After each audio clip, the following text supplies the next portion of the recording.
In Joe Burrow's last pregame press conference of the year, he sent a very clear message to the Cincinnati Bengals front office about their player retention strategies. Let's break it down.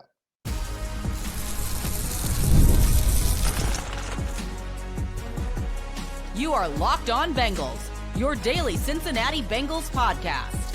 Part of the Locked On Podcast Network, your team every day. What up, Bengals fans, and welcome to another episode of the Locked On Bengals podcast. I'm your host, Jake Liscow. He's your host, James Rapien. We are Locked On Bengals on the Locked On Podcast Network, covering your team every day on YouTube and everywhere you get your podcasts. Happy New Year to all of you out there listening. That's the second day in a row that I've said that, but it is a new year here on Locked On Bengals, and as we go into 2025, we'll continue to have you covered, as the everydayers know, and as those of you who make us your first listen know. Shout out to all of you. If you're new to the show, you're in the right place for daily Bengals news and analysis, and you can hit that subscribe button to make sure you don't miss an episode. Today, we're going to get started with Joe Burrow's press conference comments from earlier this week, as you're listening to this episode a little bit later in the week, but due to the schedule, this is the first time we've had a chance to talk about it, and then we'll get to this final must-win game. We've called a lot of games must-win for the Bengals this year. So fittingly, they finished the season with another one of those. But James, there was nothing terribly subtle about the way Joe Burrow talked about the Cincinnati Bengals' failures to get deals done early with key players in his press conference earlier this week. It's fascinating comments from Joe before this final game of the season. Yeah, very fascinating. I mean, the fact that he was willing to offer what he did, not just about T. Higgins, and we can discuss that, but about the front office in general. One thing that we've talked about, maybe he just listens to the Locked On Bengals, by the way. Wouldn't be shocked. Joe Burrow is a big Locked On Bengals listener, especially in the offseason when he has some time. But in all seriousness, everyone has said how you need to get these deals done early. If you had been aggressively trying to get T done 2 years ago, when he was extension eligible, nearly 2 years ago, then you don't have this problem where you're playing him on the franchise tag and you're wondering if it could fit, if he could stay. Jesse Bates is obviously another key example, prime example of that, of draft, develop, shoulda, coulda, woulda retain, didn't retain. And if you had just been aggressive after year 3, like you were with Joe, by the way, getting a deal done, then you can make all of it fit. And Jesse Bates is still playing safety here. T. Higgins is under a long-term deal. Jamar Chase would already be under a long-term deal. He would be the other example. And even though I'm optimistic that Jamar gets a deal done, it's a little harder when you don't do it early. And so we all know that. Our everydayers know that. Most Bengals fans and analysts know that. And so for Joe Burrow to go out and say that is that's a pretty powerful message to the front office. And really now we're talking about a month, almost an entire month going back to last month following that Monday night game win over Dallas, where he's like, yeah, T, we want T back. And since then, Joe has been willing to be a bit more outspoken, and that does put pressure on the front office. There's no doubt about it. They feel it. I think they know it and are certainly aware that the most important man in the building, most important person in the building, to be very clear, Joe Burrow, the comments that he's made over the past month, including the ones earlier this week. Yeah, and there were also some specific comments about T. Higgins that we'll get to here in just a second. But what I find so fascinating about it, and that's how I framed it initially, is the specific verbiage around that's why you try to get those deals done early. And there's nothing, like I said, there's nothing subtle about that. That is talking about those 3 key players, T. Higgins, Jamar Chase. Those are the guys still with the team. And I have to believe that Joe's thinking about Jesse Bates when he's thinking about this as well. But even if you ignore Jesse Bates, talking about it getting harder to do these deals now that you're closer to free agency for Jamar Chase, and you've gone through a franchise tag year already for T. Higgins, assuming that they're going to approach those negotiations again this offseason, which is the message you're hearing largely from Joe, but we'll get to that. Those deals not only get harder, but they get more expensive, which is doing yourself a disservice as a team that is trying to fit things in under the salary cap. And the prime example of getting deals done early that we have always talked about, and I'm sure there's more examples than just this one team, but the Philadelphia Eagles are at the forefront, it seems, of getting extensions done with their key good players as soon as possible on a regular basis. And that leads to them having some of the best players in the NFL under contract ahead of them getting multiple contracts that will reset those numbers. So AJ Brown deal, a great example of this.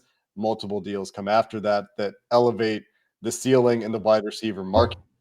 And it goes for a number of players on that Eagles team, from the offensive line to the defensive line. The obvious advantages of getting deals done early, with the ever constant inflation of the salary cap in the NFL, market resetting from numerous players getting deals, and the proclivity of agents and players to always want to get more than the last guy did, is going to cost the Bengals money. Like, there will be a financial hit to waiting because the salary cap will go up, and they're going to try to index Ja'Marr Chase's deal from Ja'Marr Chase's agent's perspective to the salary cap and say, well, if Justin Jefferson got 13.7% of the salary cap last year, we want that to be what Ja'Marr Chase gets this year.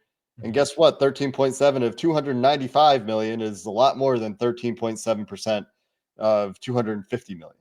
And so very basic math there that the Bengals are costing themselves money with. Yep. And when it comes to getting deals done early, what do you need to do? You need to give guaranteed money. And that's what it comes back to. That's why Ja'Marr Chase isn't done. That's it. It's the guaranteed money that the Bengals are willing to do or not do. And they were willing to break their structure a little bit. You got to break it a lot of it for Ja'Marr. There's no doubt. You're going to have to break it some for T. He's not coming back for the first year of guaranteed money, and that's it. And so that's something like there's a meaning there from what Joe was saying and is saying. And what I think is interesting, you mentioned the comments about T, saying that, and he was honest. He was how bothered he would be if T wasn't back, if Saturday night was their last game together. And I actually loaded in the clip here. So here's Joe Burrow, the full-length clip in the exchange here. Yeah, whenever a great player leaves, you wish you could have found a way to keep them. You don't want to make a living out of letting great players leave the building. And I think that's why you got to do everything you can to get those deals done early. And so that's the clip we were talking about. I thought it was T as well. That's what happens when I load clips in on the fly. But the point is, you got to get deals done early. They didn't get it done early with T. And yet Joe is making this point to keep T. And anytime he's brought up, it's the same message. It's been the same message. And he said he hasn't really thought about Saturday night being his last game with T and Ja'Marr in a Bengals uniform. He said, quote, "It's obviously a possibility, not one that I'm excited about." And then he hesitated, Jake.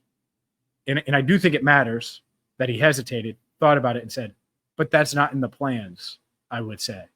And that's the key point that you're focused on. Yeah, I think that throwing that in there does a couple of things. One, if it's not in the plans for it to be the last time that those guys play together, that suggests that there's an alternative plan that would keep them together. And maybe that's just Joe Burrow's plan. Maybe that's some concept that only exists in Joe Burrow's head.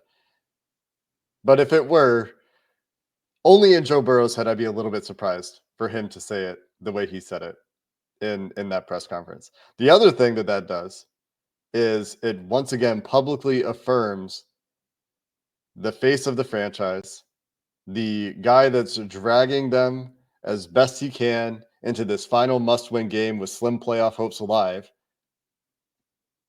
reiterating his stance that T. Higgins is a need.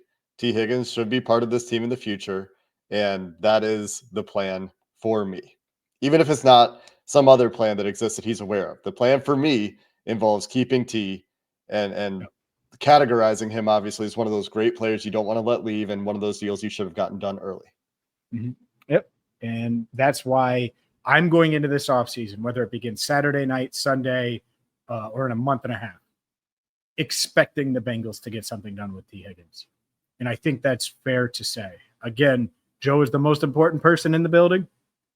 When he keeps tripling and quadrupling down on this, all right, so I expect it to get done. We'll see if it gets done. This is probably the sixth time we've talked about this, Jake. It certainly won't be the last here, but we do have a game to get to as well. A must-win game for the Bengals if they'll keep their season alive. We'll start to discuss that coming up next. Today's show is brought to you by PrizePicks. It's playoff time, and if you're like me, you want to make the most of these final weeks of football action, including Week 18. And with PrizePicks, it's the best way to do that because you simply pick more or less on player stats like total passing yards, rushing touchdowns, and you get a shot to win up to 1,000 times your money. And it's so much fun because you don't have to worry about the week-to-week grind of all these season-long fantasy football leagues. And I'm sure a lot of you were in those. Well, those have wrapped up, and that's why it's the perfect time to get in on PrizePicks. And here's a special offer for Locked On NFL listeners and Locked On Bengals listeners. Download the app today. Use code LOCKEDONNFL to get $50 instantly after you play your first $5 lineup. Again, download the app and use code LOCKEDONNFL for $50 instantly. That's PrizePicks. Run your game. This show is sponsored by BetterHelp. And what do you want your 2025 story to be? Every January, you've got a new chapter, 365 blank pages waiting for you to fill. And if there's part of your life that you want to rewrite or a plot twist that you've been craving, why wait? Life isn't about fleeting resolutions. It's about taking control and becoming the author of your own story. You can think of therapy as your personal editor, helping you craft the life you deserve. It's not just crisis situations. Therapy can help you develop healthier coping strategies, improve your relationships, and empower you to be the best version of yourself. Whether you're facing a challenge or just looking for personal growth, therapy is a powerful tool to help you guide your journey. And BetterHelp is a great way to try therapy out. Suited to your schedule, entirely online. All you have to do is visit BetterHelp.com to get started. Write your story with BetterHelp. Visit BetterHelp.com/LockedOn today. You'll get 10% off your first month. That's BetterHelp, HELP.com/LockedOn. All right, Jake, let's get in the game, but let's tie it a little bit to the T element, at least initially, because I think about matchups like this, these must-win scenarios, and in these huge games, and however many the Bengals play the rest of the year, whether it's Saturday or not. The reason I would be confident going into any of these games is because of Joe, Jamar, and T. Because you have that trio on offense that's just kind of leading the way. And let's say Jamar gets taken out. Well, then you still have T taken out of the game with double teams or whatever. And I'm not saying that's going to happen on Saturday, but going into these games, these prime time, it's their 5th road primetime game of the year. It obviously starts with Joe, but the Jamar T, that's just so frightening for opponents. And you can picture, especially the people that have watched Hard Knocks, Mike Tomlin talking about 9, 1, and 5 just being so tough to contain and stop. Yeah, and that's obviously where it starts for the Pittsburgh Steelers and what keeps the offense going for the Cincinnati Bengals, especially with the Chase Brown question mark this week. We still don't know what's going to be going on with him as of the time of recording this. Perhaps by the time you're listening to this, you've gotten some additional information. But there are a lot of questions in the air around this Bengals team on offense from an injury perspective this week that we don't have answers on right now. That will certainly impact the game as well. But Joe Burrow, T. Higgins, Jamar Chase, the engine that makes the Bengals go. And against the Pittsburgh Steelers, it's a pretty good engine because the last time these teams played, those guys pretty well abused those Pittsburgh corners. And Minka Fitzpatrick is still back there in the secondary. And there are certainly strengths on this Pittsburgh defense, but they are not at cornerback. And when Joe Burrow identifies cornerback mismatches with his receivers, and Zach Taylor is thinking about his game plan, and Dan Pitcher is thinking about the game plan for a week, what have we talked about this team doing for a long time? We haven't talked about, the need to get things outside of structure for a while. The Bengals offense has been doing well during this 5-game winning streak. And even before that, it wasn't all the same stuff we were talking about earlier in the year where Joe was creating everything off script. There's still some of that. Don't get me wrong. He's still creating a lot. The offensive line is a part of that, but this offense is primarily driven, maybe not primarily, often driven by Jamar Chase or T. Higgins getting isolation matchups and winning isolation matchups. And they should do that this week. That is why you start with those guys, obviously, in any conversation, but especially against the Pittsburgh Steelers this week. If you're looking for a weakness on that defense, it is at cornerback. And I think we really saw that play out the first time these teams play. Yeah, I would agree. I think that's why they were, they crawled back into that game. They were down. It was eerily similar to the Eagles game. And then they willed themselves back into it. And if Josh Newton or anyone on Lou Anarumo's defense realizes that Justin Fields is going to keep the ball on 3rd and 4, they get the ball back to Joe. Like, I went back and looked this week. It's like, man, that was like such a huge moment after the defense got beat like a drum all game long, as this offense kept them in it and gave them a shot. So you need that early on for these guys to set a tone.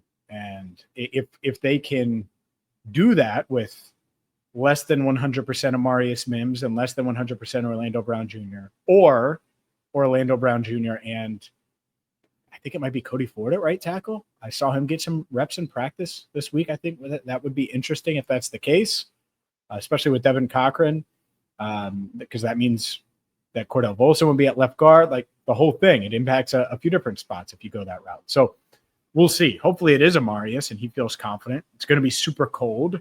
The broken hand, it's tough. It's a tough ask. And so we'll see. But 22 degrees at kickoff, that is such a big element to this, because Joe's going to get a hit. He's going to try to extend plays. He's going to try to do all of those things. And the way for the Steelers, the path for the Steelers to disrupt that is TJ Watt, is the rest of that pass rush. It's not the cornerbacks. And so the pressure to me from a receiver standpoint is find a way to get open quick and dominate the game. And so hopefully Joe can get that ball out fast and you guys still make big plays and are able to do what we've seen them do for most of the year after the catch. So we'll see. But there's so many levels to that and layers, because you don't want to ask Cody Ford to block or make Joe extend on every play. And there's a scenario where that's the case. Cody Ford to block for 3+ seconds or something of that nature. And it's still a fierce pass rush from Pittsburgh. That's what we're talking about, right? The reason the Bengals end up losing that game is TJ Watt does his thing. Joe loses a ball. There's also an interception in that game that Joe throws. But this starts with the pressure from the Steelers, and that's where they're looking this week. Amarius Mims playing with the club on his hand against TJ Watt doesn't sound very fun. Cody Ford starting at right tackle against TJ Watt also doesn't sound very fun. But you also have Alex Highsmith, Cam Hayward on that team. And honestly, the opportunity for Pittsburgh to take a look at that Denver tape and see how Denver kept Joe in the pocket really well and took away those escape lanes. And one of the big reasons that he ends up getting sacked 7 times in that game is because Denver does a great job of having somebody free or in those escape routes that Joe Burrow has taken so often this year. And so if Pittsburgh also makes that adjustment in their pass rush plan and keeps somebody available to contain Burrow in the pocket, that makes his job much harder and makes the offensive line's job much harder. And it's already going to be, I can imagine, challenging to watch at times how the interior line deals with Cam Hayward and how whoever's playing right tackle deals with TJ Watt. And they're going to have double teams for Watt, sure. And hopefully that helps. And you get Orlando Brown on the other side, and Orlando's able to reprise his performance last week. And that's the foundation of the pass blocking plan, I'm sure. But it's still going to be very challenging for those guys. And if you're talking about the path for the Steelers to disrupt the Bengals on offense, which they managed to do early in that game but weren't able to keep up, a lot of that is how do they disrupt Joe before the ball comes out of his hand? Yeah, no doubt. I mean, that's it. That's if there's the plan, it's that for the Steelers defense to try to contain this offense. And Joe Burrow, after the win over Denver, said they're the best offense in the league. They're going to need the best offense in the league again on Saturday night if they're going to beat Pittsburgh, which would take part of that means, by the way, not turning the ball over the way they did the first time. No doubt about it. No doubt about it. And at the same time, this defense, well, they couldn't stop Russell Wilson, who threw for 414 in the first matchup.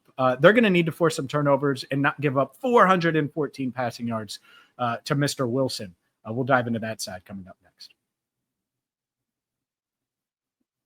Today's show is brought to you by FanDuel, America's #1 sportsbook. And the Bengals, well, they're trying to win their 5th straight game. They're trying to finish with a winning record for a 4th straight season for just the 2nd time in franchise history. And they're 1.5-point favorites, according to FanDuel. You can get in on the action right now with FanDuel, America's #1 sportsbook. And new customers can finish the season strong with $250 in bonus bets if your first $5 bet wins. That's right, $250 in bonus bets if your first $5 bet wins with FanDuel. So you can wager on the college football playoff. You can wager on Bengals Steelers, any of the Week 18 NFL action. Just visit FanDuel.com to join today. That's FanDuel.com for your chance at $250 in bonus bets. Make every moment more with FanDuel, an official sportsbook partner of the NFL. The big reason I bring up those turnovers on the offensive side of the ball as we transition to talk about the defense is because that was a big difference in the game. The Bengals even had a pick 6 to start that game. And then proceeded to not stop the Steelers once until the 4th quarter, the only punt they forced in that entire game. And immediately after that punt, the Bengals fumble and Pittsburgh Steelers return it for a touchdown, opening up a 41-24 lead. Peyton Wilson, yes, the returner of that fumble. So you need to take care of the ball if you're the offense on the one hand. This goes back to before this winning streak when complementary football just wasn't there. When the defense did manage to get stops, the offense wouldn't capitalize on the opportunities too often. And it wasn't just the defense's issue, right? But the defense also couldn't get enough stops. The only drives on which the Steelers didn't score points were a missed field goal attempt that was blocked by Joseph Osai to start the second half, which definitely gave the Bengals some life. Big play, right? That punt that I mentioned a couple of drives later that leads to the fumble 6, the next drive for the Bengals, and then the end of game when they didn't need to score. They were able to kneel it out. That's the only drives for the Steelers that didn't end in points. So regardless of how well Joe Burrow and the offense are playing, if the defense repeats that kind of performance where they can't stop Russell Wilson and the Steelers really at all, or maybe only once, yeah, that's not a recipe for success. So you need to see them continue this confidence-building stretch that we've seen from them lately and hope that translates here in a second matchup against the Steelers offense, which is not a 44-point offense. And part of that is the defense scoring or points. 37. Yeah. You should do better than that against the Steelers offense. It is below average on paper and objectively. Yeah, it is below average, which is why, much like last week, this week, all eyes are on Lou. If Russell Wilson throws for 414, they may make Lou drive back to get his stuff. Like, his stuff might just get sent to his house. But like, hey, man, you can't come back on the plane. And I'm kidding. They wouldn't do that to him. But, like, jobs are still on the line here. As much as we talk about the playoff scenarios and how the Bengals need the Jets to beat the Dolphins and Carson Wentz to somehow lead the Chiefs past the Broncos, if the defense does what it did on December 1st, then heads are going to roll. And they still may roll anyway, by the way. I'm not saying they won't, but that cannot happen. And so, like, that performance is as bad as any. And so it goes back to my quick game thing with Jermaine. You know, like, be ready for that quick game, because that's what the Steelers are going to try to do, is quick game and over the top. And those are the two things. And so George Pickens, Calvin Austin over the top, quick game to anybody else, do all the basic stuff. And so I I want to see a buttoned up defense. If you get physically beat, right, but you're in the right spot and George Pickens just skies over Josh Newton for a catch, I can live with that. I can't live with, oh man, missed tackle just on an obvious play that you should be in the right position and you should take the right angle and you should be able to make the play. So hopefully we see a more buttoned up, disciplined Bengals defense, because that's what's led to some of these turnovers. Not all of them, but some of them. If you're in the right spot and you're able to deflect the pass, then who knows? Maybe someone's going to be there to make the play. And that it's such a huge thing. Turnovers. I remember talking to Zach Taylor right before that Pittsburgh game, and this was not an on-camera thing, so no one saw it. And we were like, hey, what's going to decide the game? And he said turnovers. And so that's a big thing for sure. But the only way that matters is if the defense can just get off the field in general. Maybe that is with turnovers. It doesn't have to be with punts. Turnovers are better. We'll see if they can do it. Opportunism is totally fine. You give up 400 yards, but you have 3 takeaways, you can win that game. It's not ideal, but it's okay. You can win that game. We've seen them win games like that. We've seen defenses historically win games like that. It's not always pretty, but if you can create havoc at the right moment or pull the right lever, push the right button at the right time, and get that turnover, then you can win that way. So can the complimentary pass rushers get to Russell Wilson and not let Russ play a throwback game where he's making plays outside of structure, right? Can they do a better job disrupting their – I think George Pickens is going to cause problems, right? I think that the Steelers' running game is going to cause problems for this defense. That's the track record for both of those units and players in those matchups. But if you can find somebody opposite Trey Hendrickson to try to help make some havoc in that backfield, can Joseph Osai get a hand on an arm to create another interception kind of thing, right? And in order to do that, like you said, you got to have guys in the right places. Can't have coverage busts in week 18 because you're miscommunicating and one half of the cornerback backfield doesn't know whether you're passing things off or running with crossers. You can't make those kinds of mistakes again here with the stakes and the time of the season. Seeing those sorts of mental mistakes late in the season would be unpleasant. And so if you can get those things, as you said, buttoned up, straightened away, then you can have some confidence and some things are going in the right direction. And we still have the same questions about some of these players who continue to play for future roster spots and roster competitions and stuff like that we've been watching throughout this late season run. Yeah, there's a lot of guys. I think Chris Jenkins, he's a little nicked up his knee. He needs a bounce back game. I think that's fair to say. I think some of these young guys, it would be nice for Myles Murphy to make maybe make one of those splash plays. Little strip sack would be nice for Myles Murphy, just to get his because we've seen some pressure, but get his name in that box score in a big way. And honestly, the other thing we've talked, everyone's focused on Joe Burrow and Jamar Chase and the records they're pursuing, and 5,000 yards, Triple Crown, all that stuff. Trey Hendrickson needs a couple sacks here to lead the NFL in sacks. I know he wants to. And so if he's going to get there, you could use a couple of sacks going Trey's way this week. Yeah, and the last time these teams played, Trey did not get home for a sack. 4 pressures, according to PFF charting, in that game on 28 pass rushes. And just getting the Steelers into situations where those guys can pin their ears back would be helpful. McKinley Jackson, can he continue to build on 3 straight solid to great performances? Some of the plays he's made lately, he's only playing 20 or so snaps a game. But if he can continue to flash that way, give us some confidence in McKinley Jackson for the future there, the way he's been having some nice late season performances. And you're talking about Myles Murphy, but what about Cedric Johnson? How do those snap counts play out? That's one of the fascinating elements this week is who are they putting on the field in those pass rushing situations? Is it Cedric Johnson, the way that he was out there a little bit more to finish the game in week 17? Or is it Myles Murphy in those spots? That's another interesting facet.